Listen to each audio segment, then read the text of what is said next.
नमस्कार दोस्तों, हमारी आज की कहानी का नाम है हौसला। मम्मी जी, आप टेंशन मत लीजिए। वैसे भी मुझे आदत हो गई है इन सब बातों की। एक दिन की बात हो तो समझ में भी आए। अब रोज़ रोज़ यही होगा तो कोई कितना टेंशन लेगा। जब से मैंने आपकी बातों को सीरियसली लेना छोड़ा, उसी दिन से टेंशन लेना भी छोड़ दिया। मानवी अपनी सास राधिका जी से कहती है। राधिका जी बोली, बहू तुम्हारे कहने का क्या मतलब है? मैं क्या फालतू में तुम्हारे पीछे पड़ी रहती हूँ? कितनी बार तुम्हें समझाया है कि उतना ही खाना बनाया करो जितने की ज़रूरत हो, पर नहीं, तुमने तो कसम खा रखी है कि मेरी हर बात को एक कान से सुनोगी और दूसरे कान से निकाल दोगी। अब देखो, मैं तुम्हें बोल रही हूँ और तुम मुस्कुरा रही हो। मानवी बोली, मम्मी जी, 2 रोटी क्या बच गईं? आपने पूरा घर सर पर उठा लिया। बेसन की सब्जी बनाई थी तो आपके लाडले ने ही कहा था कि 1-2 रोटी ज़्यादा बनाना। उसके बाद वो बाहर से खाकर आए तो रोटी बच गई। इसमें मैं क्या कर सकती हूँ? 2 रोटी की कीमत उतनी नहीं जितनी कि आपकी बीपी की दवाई की कीमत है। सोचिए, आप अपना भी बीपी बढ़ाती हैं और मुझे भी टेंशन देना चाहती हैं, पर मैं नहीं लूँगी। अगर आपको कुछ कहना है तो अपने बेटे से कहिए। इतना कहकर वो वहाँ से चली गई। मानवी के जाने के बाद राधिका जी बोली, मेरी बातों का तो बहू पर असर ही नहीं हो रहा। यही बहू थी जो शादी के बाद मैं जो कहती थी वो सुनती थी। जरा सा भी गुस्सा करती थी तो पत्ते की तरह कांपती थी। फिर आखिर ऐसा क्या हो गया जो बहू का हौसला इतना बढ़ गया है? रात में मानवी के पति अनुराग आए। सब एक साथ मिलकर खाना खा रहे थे तो मानवी ने दिन वाली 2 रोटी अनुराग की थाली में दी। अनुराग बोला, दिन भर खटके आओ, उसके बाद भी ठंडी रोटी, और ये रोटी तो ताज़ी नहीं है। मानवी बोली, आपकी गलती का हर्जाना आपको ही भुगतना पड़ेगा। अनुराग बोला, तुम्हारे कहने का क्या मतलब है? वो बोली, मम्मी जी ने कहा है चीज़ों की बर्बादी नहीं होनी चाहिए। ये रोटी आपने बनवाई थी, जो बची हुई हैं तो खाना तो आपको ही पड़ेगा। क्यों मम्मी जी, क्या मैं गलत बोल रही हूँ? अनुराग माँ की तरफ देखा और बोला, माँ ये सब क्या है? राधिका जी बोली, बेटा, मैं इसे कहती कुछ और हूँ और ये करती कुछ और है। चीज़ों की बर्बादी पर मैंने इसे डांटा तो इसने उस चीज़ को मोड़कर मेरी तरफ कर दिया। बहू, तुम तो बहुत चालाक हो गई हो।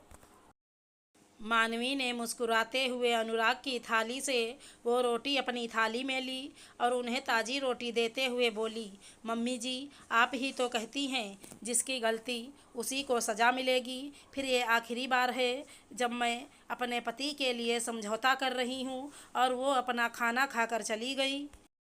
बहू के जाने के बाद राधिका जी अपने पति राजेश जी से बोलीं, आखिर बहू को हुआ क्या है? मैं देख रही हूँ कुछ महीनों से इसका हौसला बहुत बढ़ गया है। पहले हर बात को सर झुकाकर सुनती थी, पर अब एक खाली वार नहीं जाने देती।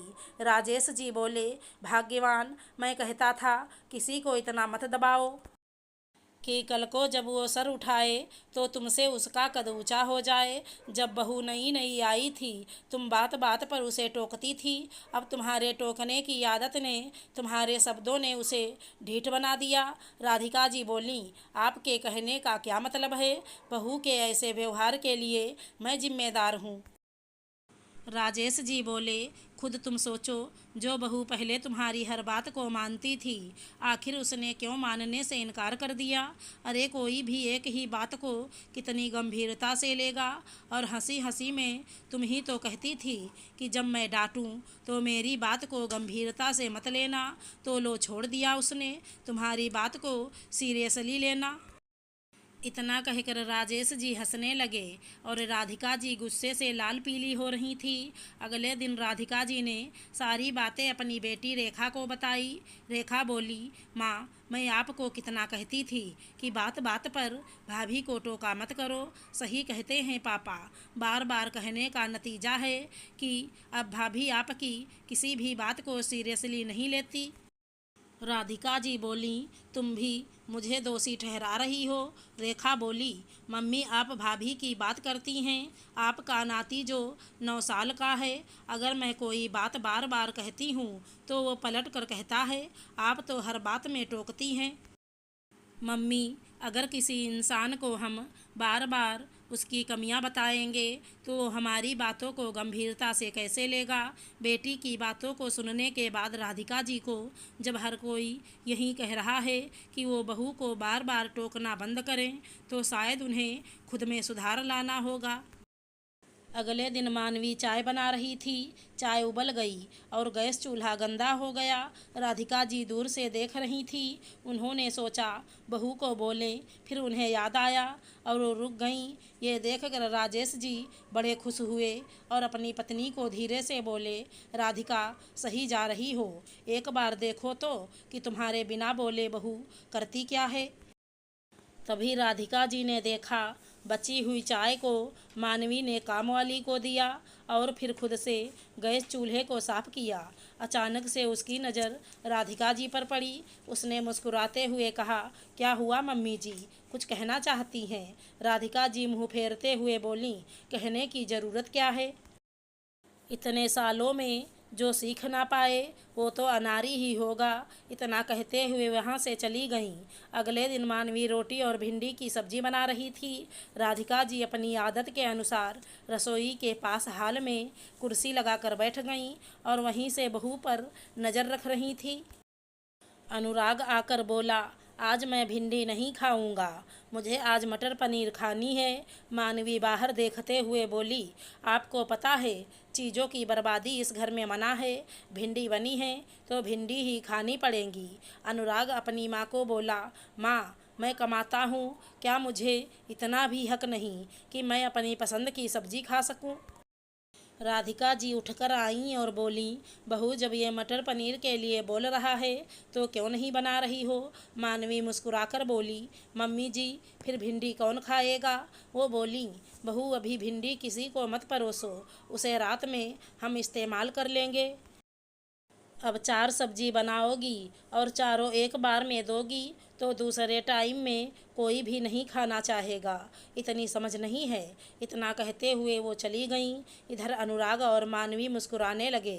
अब मानवी जो भी कुछ करती थी राधिका जी उसे टोकती नहीं थी, बस दूर से अपनी नज़र बनाए रखती थी।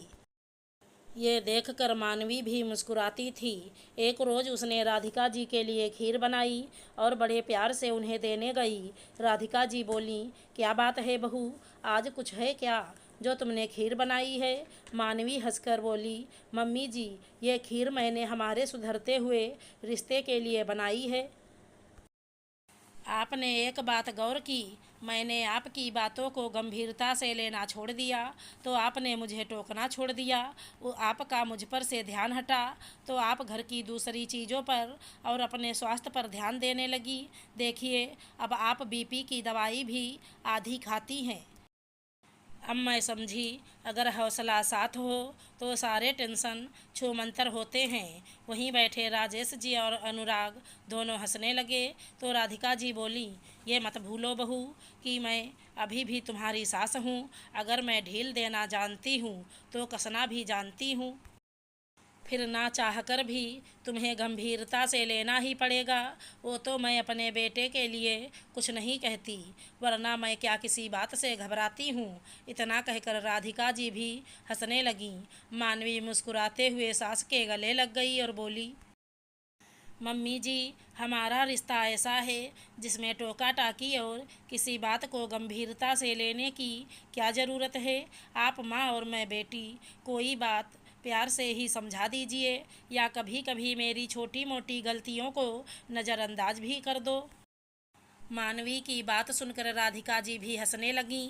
फिर क्या बात थी, दोनों के रिश्ते में सुधार होने लगा और टेंशन की जगह खुशियों और त्योहारों ने ले लिया। फिर तो सास बहू मिलकर एक एक कदम बढ़ा दी थी और एक दूसरे को समझती और समझाती थी। अगर हमारी कहानी पसंद आई हो तो चैनल को लाइक शेयर सब्सक्राइब करें।